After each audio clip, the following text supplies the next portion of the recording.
Welcome friends, প্রত্যেকে স্বাগত আমাদের ইউটিউব চ্যানেলে। যে সমস্ত ভিউয়ার্সরা প্রথমবার চ্যানেলটি দেখছেন তারা অবশ্যই চ্যানেলটিকে সাবস্ক্রাইব করে দেবেন এবং চ্যানেলের পাশে থেকে বেল আইকনটি প্রেস করবেন, যাতে এই ধরনের খবরাখবর সবচেয়ে আগে সবচেয়ে দ্রুত আপনাদের কাছে পৌঁছিয়ে যায়।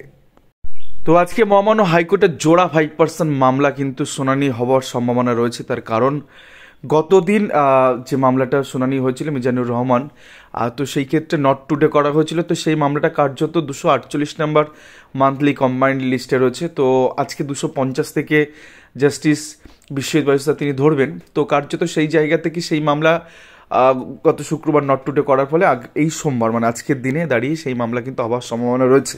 যদি ধরে নেয় সেক্ষেত্রে এই মামলা শুনানি হবে এবং 16,500 যে 5% অ্যাডিশনাল প্যানেল, যেখানে 825টা সিটের দাবিতে প্রার্থীরা মহামান্য হাইকোর্টের দ্বারস্থ হয়েছেন। তো সেক্ষেত্রে 1114টা নন জয়নিং সিট পড়ে আছে বাংলা মিডিয়ামে।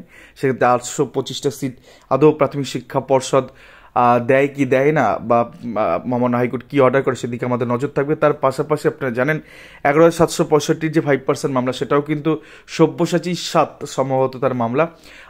তো সেই মামলা কিন্তু লিস্টে আছে এবং কার্যত সেই মামলায় কিন্তু যে রিপোর্ট প্রাথমিক শিক্ষা পর্ষদ দিয়েছে, কার্যত নাক কান পেঁচিয়ে তারা যে বিষয়গুলো বলার চেষ্টা করে সেগুলো আমরা গত ভিডিওতে আপনাদের জানিয়েছি। কার্যত সেখানে ডিরেকশন ছিল যে প্রত্যেকটা ডিপিএসসির থেকে নন জয়নিং সিটগুলো অ্যাজ এ চার্ট ওয়াইজ তাদেরকে দিতে বলা হয়েছিল। কার্যত সেই রিপোর্ট তারা তো দেয়নি, উল্টে গালগপ্প শুরু করে দিয়েছে যে কেন দেবে না, প্যানেল এক্সপায়ার বাগেরা বাগেরা বাগেরা বাগেরা। তো সেইখান থেকে আপনারা প্রত্যেকে জানেন যে 2009-এর ম্যাটারে কিন্তু একটা দুটো ডিপিএসসিতে এমন হয়েছিল যে মূল প্যানেল এক্সস্টেড হয়ে যাওয়ার পরে 5% অ্যাডিশনাল প্যানেল বেরিয়েছিল, মানে তালিকা। কিন্তু 11,765 ক্ষেত্রে কী করেছে, এরা মূল প্যানেলের সাথেই কিন্তু 5% অ্যাডিশনাল প্যানেল তারা দিয়ে দিয়েছে এবং কার্যত 56 জনের নিয়োগের পরে বা কাউন্সিল প্রক্রিয়া সম্পন্ন করার পরে তারা বলে দিয়েছে আর কোনো নিয়োগ তারা দিতে পারবে না, কারণ প্যানেল এক্সপায়ার করে গেছে। মূল প্যানেল এক্সপায়ার করে গেছে, 5% প্যানেল এক্সপায়ার করে গেছে। যেহেতু 356 বা 59 জনের একটা তালিকা অলরেডি তারা প্রকাশ করে দিয়েছিল। কার্যত সেই জায়গা থেকে বিচারপতি বিশ্বজিৎ বায়ুসা তিনি কি মনে করেন বা তার কি দর্শন রয়েছে, কি দৃষ্টিভঙ্গি রয়েছে এই মামলা নিয়ে, সেগুলো তো কার্যত হিয়ারিংয়ের সময় আজকে আর পরিষ্কার হবে।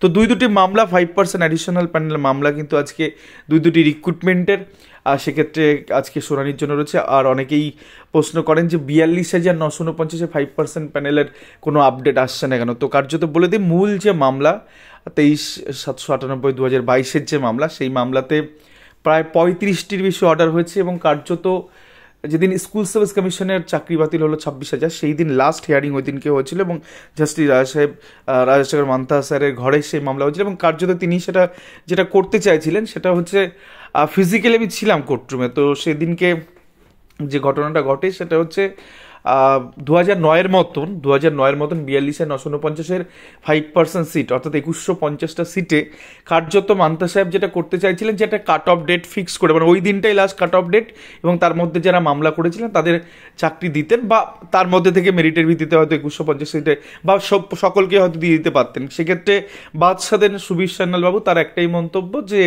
32,000 পেন্ডিং আছে ডিভিশন বেঞ্চে। সেক্ষেত্রে 32,000-এর যদি টোটাল চাকরিটা বাদ চলে যায়, তাহলে নতুন করে যদি ফ্রেশ রিক্রুটমেন্ট হয় তাহলে দেখা যাবে এই সমস্ত 5% যারা এখন আপনি চাকরি দেবেন তারা সেখানেও তো ঢুকতে পারে।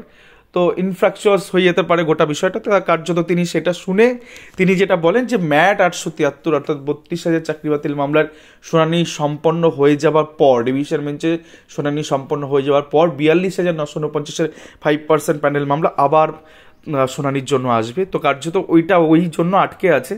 আর বাদ বাকি 16,500 5% গল্প শোনালাম, 11,765-এর 5% গল্প শোনালাম। ধন্যবাদ সকলকে।